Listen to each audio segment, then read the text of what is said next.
You are welcome to yet another episode of HN What's Your Say? The #1 listening show, where we discuss real issues with real people like you.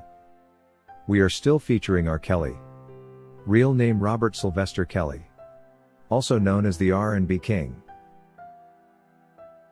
In an alarming breach of privacy and professional conduct, federal officers at the Bureau of Prisons were found to have leaked R. Kelly's private phone calls and emails. These communications, which are meant to be kept within the walls of the prison and shared only with a few trusted individuals with a court order if found necessary, were instead spread all over social media like wildfire, with some officials even allegedly leaking this information to the family of Azriel Clary. This isn't just a story about one celebrity's privacy being invaded. It's about the integrity of our justice system and the ethical duty of correctional officers. The people responsible for ensuring prisoners are treated fairly and protected from abuse did the very thing they're sworn to prevent, and in the process they made one man's private conversations with both his attorneys and girlfriends a public spectacle. It's very important to understand that this issue isn't just about R. Kelly. This is about everyone in the prison system, famous or not. When the Bureau of Prisons, an institution meant to secure the privacy and security of all incarcerated people, allows its officers to invade their privacy, the ramifications can be profound. Such leaks of private information set a disturbing precedent. It opens the door to a system where any incarcerated person, regardless of their situation, could have their conversations and private matters laid open for the public to see, which can greatly hinder their opportunity to find justice. Federal laws are in place to protect inmates from unauthorized disclosure of personal information, but it seems like these protections were carelessly overlooked in R. Kelly's case. And who is responsible for upholding these rights? BOP officers themselves. The very people whose duty is to follow strict policies on inmate confidentiality, but instead preferred to become the greatest hindrance to justice. When they fail, they compromise trust in the entire prison and justice system. Inmates, regardless of their charges or notoriety, are entitled to a basic level of privacy and human dignity. Imagine someone listening to your every call, reading your private messages, and then sharing these intimate communications with people who have no business knowing them. This isn't just about one man's phone calls. It's about breaking the fundamental trust that we assume exists in a federal prison. For R. Kelly, those phone calls and emails might have been a way to connect with his family so as to manage his personal affairs, and with high attorneys to strategize legally. And even if he is a high-profile figure, why should his private conversations become fodder for the public's entertainment? Meanwhile, the consequences of this breach go deeper than the invasion of privacy. It definitely did harm his legal defense, disrupted attorney-client confidentiality, and led to an unfair judgment in the court of public opinion. And when we speak of the court of public opinion, we are not excluding the jurors who are selected from the general public, already corrupted by what they watched and listened to in the media. Sadly to say, once this information is leaked, there's no taking it back. Whether it's leaked in its raw truth or is twisted out of context, such information could paint a distorted picture, creating a lasting impact on someone's case. And let's think about this for a second. If his conversations information has been splashed across headlines, how could that not influence people's opinions of him? The legal system is supposed to provide a fair trial and unbiased judgment, but leaks like this cast shadows, creating a hostile environment that could destroy any chance of an impartial trial. In fact, the moment it was revealed that the Bureau of Prisons officers had engaged in such a breach of contract, the entire case against R. Kelly should have been dismissed in accordance to the laws of this land that govern client-attorney privacy.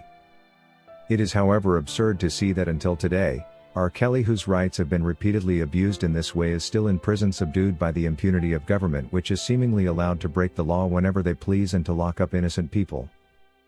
BOP officers probably have one of the hardest jobs there is. They are tasked with maintaining order in facilities, ensuring safety, and most importantly, upholding the standards of the justice system. They're supposed to be neutral parties, respecting the rights of inmates no matter their crimes or public reputation. When these officers step over these ethical boundaries, therefore, it reflects a much deeper issue. This is why we believe there must have been a more sinister reason for overstepping and leaking R. Kelly's communications in the fashion it happened.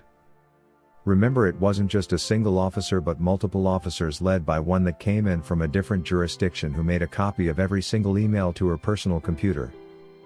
It is reported that this woman accessed R. Kelly's private information over 150 times in a period of only 6 months, indicating an interest beyond ordinary.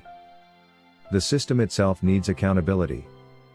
If officers can freely leak inmates' private conversations without facing repercussions, we need to ask ourselves, how often has this happened before and who's been held accountable, if any? We also need to think about who is responsible for stopping it from happening again. And in R. Kelly's case, we need to establish who was paying for the BOP services and what their specific interest was. Even beyond our demand that R. Kelly's case be dropped, this incident begs for a larger conversation on reform within our prison system. What protections are truly in place to ensure prisoners are given the rights they're entitled to by law? This isn't about sympathy for R. Kelly.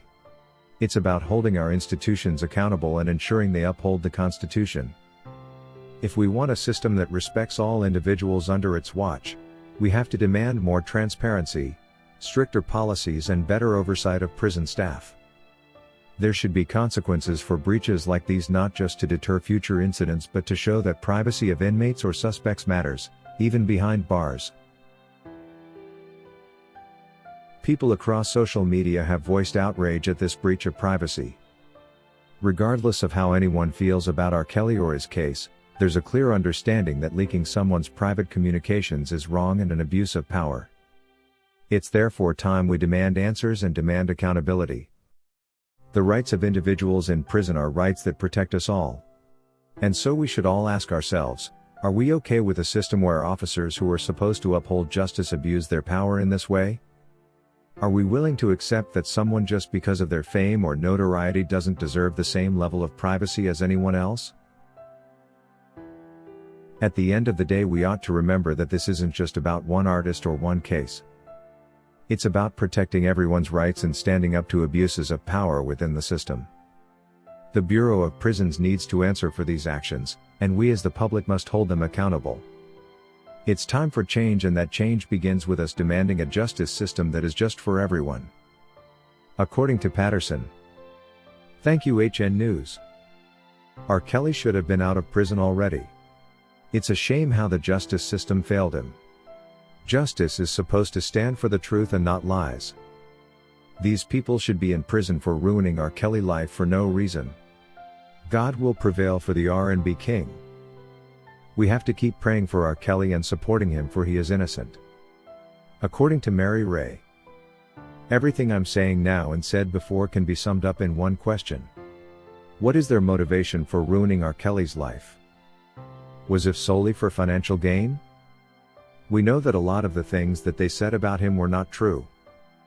I pray that everything they did to him that wasn't true will soon come to light, and hopefully they will get a taste of their own medicine. If you wish to take part in a live interview on this channel discussing any of these topics, let us know by emailing us on sashahnnewsroom@gmail.com for scheduling. That is all we had for you today on HN What's Your Say? To keep updated whenever we post a new video, subscribe to this channel now. Also remember to hit the bell icon and enable notifications. And feel free to share your opinions with us in the comment section below, and let us know if you would like us to publish your views in our next release. We value all our subscribers' opinions.